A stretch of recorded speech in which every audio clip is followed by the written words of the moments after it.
ಚಾನಲ್ಗೆ ಸ್ವಾಗತ. ನೀವು ನೋಡುತ್ತಿರೋದು MPR ರಿಯಲ್ ಎಸ್ಟೇಟ್. ಇವತ್ತೊಂದು ಮೊಳಕೆರ ಹುಮ್ನಾಬಾದ್ ಹತ್ರ ಬಂದಿದೆ. ನಾವು ಇಲ್ಲಿ ಹಳೆಯದೊಂದು ಇತಿಹಾಸ ಇದೆ. 900 ವರ್ಷದಂತ ಕವಿತಾ ಒಂದು ಸ್ವಾಮೀಜಿರಂತ ಇವತ್ತು ಹಿರಿಯರರ ಅವ್ರ ಜೊತೆ ಮಾತಾಡಿ ಇಲ್ಲಿ ಏನೇನಾಗಿತ್ತು ಹಿಂದಿನ ಕಾಲದಲ್ಲಿ ಕೇಳಿ ನೀವು ವಿವರಣವಾಗಿ ಹೇಳ್ತಾರೆ. ಸರ್ ನಮಸ್ಕಾರ ರೀ. ನಮಸ್ಕಾರ ಸರ್. ನಮಸ್ಕಾರ. ಶರಣ ಸರ್ ಇಲ್ಲಿ ಹಿಸ್ಟ್ರಿ ಏನದ ಸರ್? ಯಾವ ಬಂದಿರೋ ಸ್ವಾಮಿಯವರು ಇಲ್ಲಿ? ಇದು ನೋಡಿ ಸರ್, ಯಾಕೆಂದ್ರೆ ನಮ್ಮ ಭಾರತ ಇತಿಹಾಸ ತೆಗೆದುಕೊಂಡಾಗ ಭವ್ಯ ದಿವ್ಯ ಒಂದು ಧಾರ್ಮಿಕ ಪರಂಪರೆಯೊಳಗ ಅನೇಕ ಜನ ದೇವರ ಭಕ್ತಿ ಮಾಡಿರ್ತಕ್ಕಂಥವ್ರು ನಮ್ಮಲ್ಲಿ ಮಹಾಪುರುಷರು ದಾರ್ಶನಿಕರು ಸಿಗ್ತಾರೆ. ಅದೇ ರೀತಿಯೊಳಗೆ ನಮ್ಮಲ್ಲಿ ಕರ್ನಾಟಕದ ಅಂದ್ರೆ ಭಾರತದ ಕರ್ನಾಟಕದ ಈ ಕಲ್ಯಾಣ ಭಾಗದಲ್ಲಿ 12ನೇ ಶತಮಾನದಲ್ಲಿ ಬಸವಣ್ಣನವರ ಸಮಕಾಲೀನರಾಗಿರ್ತಕ್ಕಂಥ ಇವರು ಮೋಳಿಗೆ ಮಾರಯ್ಯನವರು. ಇವರು ಮೂಲತಃ ಕಾಶ್ಮೀರ ದೇಶದ ಮಾಂಡವ್ಯಪುರದ ರಾಜರಾಗಿದ್ದರು, ಚಕ್ರವರ್ತಿ ಆಗಿದ್ದರು. ಅವರು ಏನ್ ಮಾಡ್ತಾರೆ, ಮೊಟ್ಟ ಮೊದಲಿಗೆ ಈ ಕಲ್ಯಾಣದ ಒಂದು ಕೀರ್ತಿಯನ್ನು ಕೇಳಿ ಇಂಥ ಬಸವಣ್ಣನವ್ರ ನಾಡಿನಲ್ಲಿ ಎಲ್ಲವೂ ಸಮೃದ್ಧವಾಗಿದೆ, ಎಲ್ಲ ಸುಭಿಕ್ಷೆಯಿಂದ ಇರ್ತದೆ, ಅಲ್ಲೆಲ್ಲ ಶರಣರಿದ್ದಾರೆ, ಇವೆಲ್ಲ ವಿಷಯಗಳನ್ನು ಕೇಳಿ ಮೊಟ್ಟ ಮೊದಲ ಮೊಳಿಗೆ ಮಹಾರಾಯನವ್ರ ಮೊದಲಿನ ಹೆಸರು ಮಹಾದೇವ್ ಭೂಪಾಲ್ ಅಂತ. ಆ ಮಹಾದೇವ್ ಭೂಪಾಲ್ ಅವರು ಒಬ್ಬನಿಗೆ ಕಳಿಸ್ತಾರೆ, ಇಲ್ಲಿಗೆ ಕಲ್ಯಾಣ ಕಳಿಸ್ಕೊಡ್ತಾರೆ. ಅಲ್ಲಿ ಚಿಕ್ಕಯ್ಯ ಅಂತಕ್ಕಂಥ ಒಬ್ಬ ವ್ಯಕ್ತಿಗೆ ಕಳಿಸಿ ಬಸವಣ್ಣನವರು ಇಷ್ಟೆಲ್ಲ ಸಮೃದ್ಧಿ ಆಗ್ತಾ ಇದ್ದಾರೆ, ಇಷ್ಟೆಲ್ಲ ಮುಂದುವರಿತಾ ಇದ್ದಾರೆ, ಅಭಿವೃದ್ಧಿ ಪಡಿತಾ ಇದ್ದಾರೆ, ಆದ್ರಿಂದ ಬಸವಣ್ಣನವ್ರು ನೀನು ಕೊಲೆ ಮಾಡ್ಬಾ, ನಮ್ಮ ದೇಶದ ಕೀರ್ತಿ ಮತ್ತೆ ಉಳಿತದ, ಯಾಕಂದ್ರೆ ಇಲ್ಲ ನಮ್ಗಿಂತ ಮುಂದೆ ಅವರೇ ಹೋಗ್ತಾರೆ, ಹೀಗಾಗಿ ನಮ್ದು ಹಿನ್ನಡೆ ಆಗ್ತದೆ ನಮ್ಗೆ, ಹಾಗಾಗಿ ನೀ ಅಲ್ಲಿ ಹೋಗಂತ ಕಳ್ಸ್ಕೊಡ್ತಾರೆ. ಆವಾಗ ಆ ವ್ಯಕ್ತಿ ಬಂದು ಎಲ್ಲರೂ ಕೇಳ್ತಾರೆ, ಕಲ್ಯಾಣ ಅವ್ರ ಮದುವೆಗೆ ಬಸವನ ಮನೆ ಇಲ್ಲದ, ಮಹಾಮನೆ ಇಲ್ಲದ ಕೇಳ್ಕೊಂಡು ರಾತ್ರಿ ಹೊತ್ತಿನಾಗ ಅವ್ರ ಮನೆಗೆ ಹೋಗ್ತಾರೆ. ಅವ್ರ ಮನೆಗೆ ಹೋಗಿ ಅವರನ್ನ ಒಂದು ಚೂರಿ ಕೈ ಹಿಡ್ಕೊಂಡು, ಚೂರಿ ಚಿಕ್ಕಣ್ಣ ಅಂತಾರೆ ಅವರಿಗೆ ಮೊದಲ, ಅವ್ರ ಕೈ ಹಿಡ್ಕೊಂಡು ಹೋಗಿರ್ತಾರೆ. ಎಲ್ಲ ಹೋದ್ರು ಒಳಗಡೆ.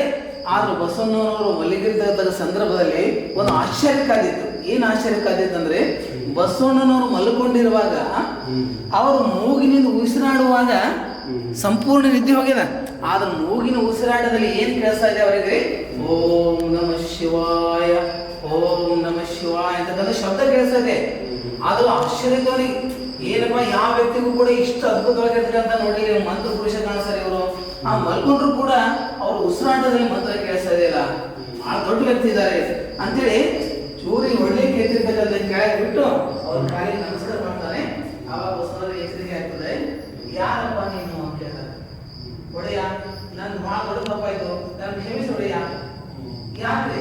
ಅಲ್ಲ, ನನ್ಗ ಕಾಶ್ಮೀರದ ಮಹಾರಾಜ ಮಹಾದೇವ ಉಪ್ಪಾಲ ನಿಮ್ಮನ್ನು ಹತ್ಯೆ ಮಾಡಿ ಬರೆದು ಕಳಿಸಿದ್ದು, ಅದಕ್ಕೆ ನಾನು ಬಂದು ನಿಮ್ಗೆ ಹೊಡಿಬೇಕನ್ನುವಾಗ ನಿಮ್ಮ ಉಸಿರಾಟದಲ್ಲಿ ನಮಃ ಶಿವಾಯ ಓಂ ಅಂತಕ್ಕಂಥ ಷಡಕ್ಷರಿ ಮಂತ್ರವನ್ನು ಕೇಳಿ ನನ್ಗೆ ಬಹಳ ಗಾಬರಿ ಮತ್ತು ಆಶ್ಚರ್ಯ ಆಯ್ತು.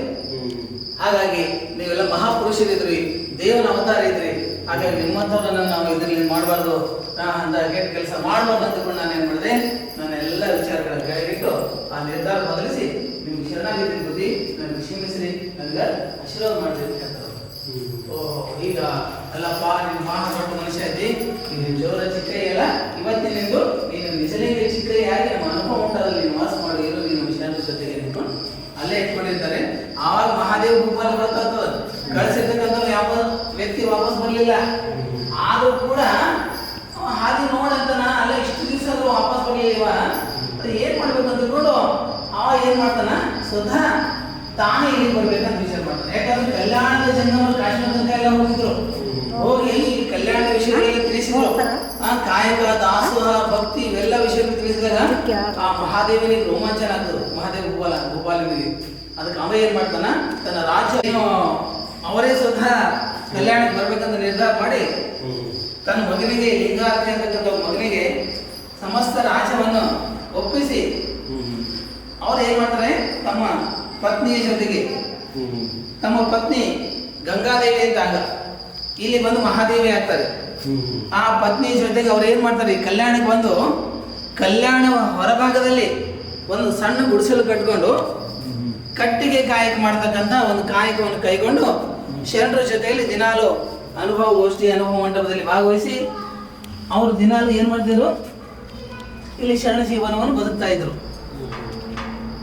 ಅವರ ಶರಣ ಜೀವನ ಬದುಕ್ತಾ ಇದ್ದಿದ್ದು ಮಹಾಜನಿಗೆ ಗೊತ್ತಾಗಬಾರ್ದು ಅಂದ್ಕೊಂಡು ಅವ್ರು ಏನು ಮಾಡ್ತಾರೆ ಅಂದರೆ ಭಾಳ ಗುಪ್ತವಾಗಿ ಅವರು ಜೀವನ ನಡೆಸಿರ್ತಾರೆ. ಆದ್ದರಿಂದ ಅವರು ಆಮೇಲೆ ಗೊತ್ತಾಗಿ ಅನುಭವ ಮಂಟಪದಲ್ಲಿ ಹೋಗಿ ಅವ್ರ ವಚನಗಳನ್ನು ಬರೀತಿರ್ತಾರೆ.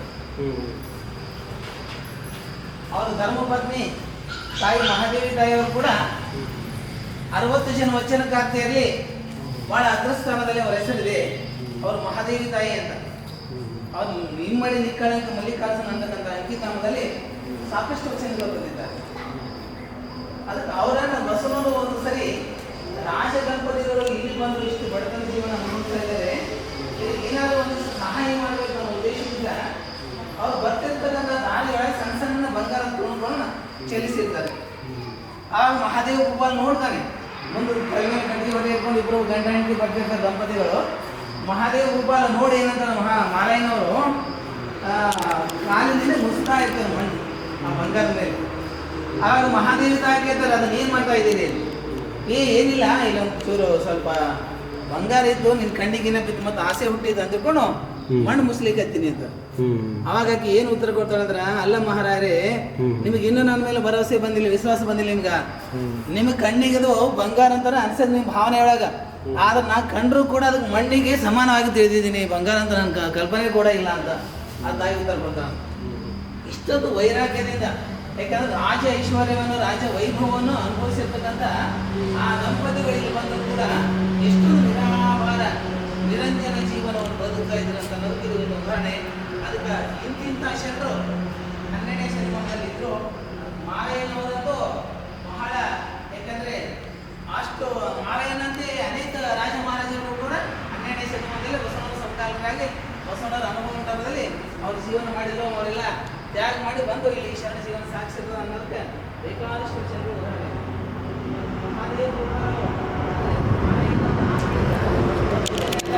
ಅವ್ರು ಕೇಳ್ತಾರೆ ಏನಂತಂದ್ರೆ, ಮಹಾದೇವರ ಸರಿ ನೀವು ಅಷ್ಟು ರಾಜೇಶ್ವರನ್ನು ಬಿಟ್ಟು ಬಂದು ಇಲ್ಲೇನು ಸುಖ ಪಡಿತಾ ಇದ್ದೀರಾ, ಮತ್ತೆ ನೀವು ವಾಪಸ್ ಹೋಗ್ಬೋದಲ್ಲ ನಿಮ್ಮ ಕಡೆಗೆ ಕಾಶ್ಮೀರಕ್ಕೆ.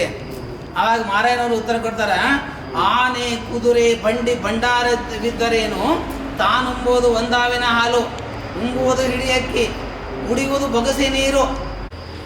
ಹೇಳಿ ಸರ್. ಮಾರಾಯನವರ ಉಳಿದ ವಿಸ್ತೃತವಾಗಿರ್ತಕ್ಕಂಥ ಜೀವನವನ್ನ ಬಸವ ಕಲ್ಯಾಣದಲ್ಲಿ ನಾನು ಮತ್ತೆ ಪ್ರತಿಪಾದನೆ ಮಾಡ್ತೀನಿ. ಈಗ ಅವರ ಈ ಮೂಳಿಕೆರೆ ಗ್ರಾಮಕ್ಕೆ ಬಂದ ಮೇಲೆ ಬಹುಶಃ ಅವ್ರ ಹೆಸರಿನಲ್ಲಿ ಮೋಳಿಗೆ ಅಂದ್ರೆ ಏನು, ಕಟ್ಟಿಗೆ ಅಂತ. ಮಾರುವ ಅಯ್ಯ ಅಂದ್ರೆ ಕಟ್ಟಿಗೆ ಮಾರ್ತಕ್ಕಂಥ ತಂದೆ ಅಂತ ಅರ್ಥ ಆಗ್ತದ. ಹಾಗಾಗಿ ಮೋಳಿಗೆ ಮಾರಯ್ಯ ಅಂತ ಅವ್ರ ಹೆಸರು ಬದಲಾಯಿಸ್ಕೊಂಡ್ರು. ಹೀಗಾಗಿ ಅನ್ನುವ ಅಪರೂಪ ಒಂದು ಏನಂದ್ರೆ ಅರ್ಥಪೂರ್ಣವಾಗಿರ್ತಕ್ಕಂಥ ಹೆಸರನ್ನು ಇಟ್ಕೊಂಡು ಅವ್ರ ದಂಪತಿಗಳು ಬದುಕ್ತಾ ಇದ್ರು. ಕಲ್ಯಾಣ ಕ್ರಾಂತಿಯ ನಂತರ ಸುಮಾರು 1185-90 ಸುಮಾರಿಗೆ ಕಲ್ಯಾಣ ಕ್ರಾಂತಿ ಆದ ಬಳಿಕ ಮಾರಯ್ಯನವರು ಬೇರೆ ಬೇರೆ ಶರಣರು ಎಲ್ಲ ಕಡೆ ಛೇದ್ರ ಹೋಗಿದ್ರು. ಆದ್ರೆ ಮಾರಯ್ಯನವರು, ಗಟಿವಾಳಯ್ಯನವರು, ಮುಗ್ಧ ಸಂಗಯ್ಯನವರು, ಶಂಕರ ದಾಸಿಮಯ್ಯನವರು ಇವರೆಲ್ಲ ಇಲ್ಲೇ ಸುತ್ತಮುತ್ತ ತಮ್ಮ ಗವಿ ಮಾಡಿಕೊಂಡು ಇಲ್ಲಿ ಅಕ್ಕಪಕ್ಕದ ಪ್ರದೇಶದಲ್ಲೆಲ್ಲ ಇಳಿರ್ತಕ್ಕಂಥ ಅನೇಕ ಗವಿಗಳನ್ನ ನಾವಿಲ್ಲಿ ಕಾಣ್ತೀವಿ. ಅದಕ್ಕೆ ಮಾರಯ್ಯನವರು ಇಲ್ಲಿ ಬಂದ ಬಳಿಕ ಸುಮಾರು ವರ್ಷಗಳ ಕಾಲ ಅನೇಕ ಜನರಿಗೆಲ್ಲ ಧರ್ಮ ಉಪದೇಶ ಮಾಡ್ತಾ ದೇವರ ಧರ್ಮಗಳ ಬಗ್ಗೆ ಅವರಿಗೆ ಭಕ್ತಿ ಮೂಡಿಸ್ತಾ ಒಳ್ಳೆ ಧರ್ಮದ ಕಾರ್ಯದಲ್ಲಿ ಅವ್ರು ಇದ್ಕೊಂಡು ಕಾಯಕ ದಾಸೋಹ ದಿನನಿತ್ಯ ಮಾಡ್ತಾ ಅವರು ಇಲ್ಲಿ ಕೊನೆಯ ದಿನಗಳನ್ನು ಕಳೆದರು.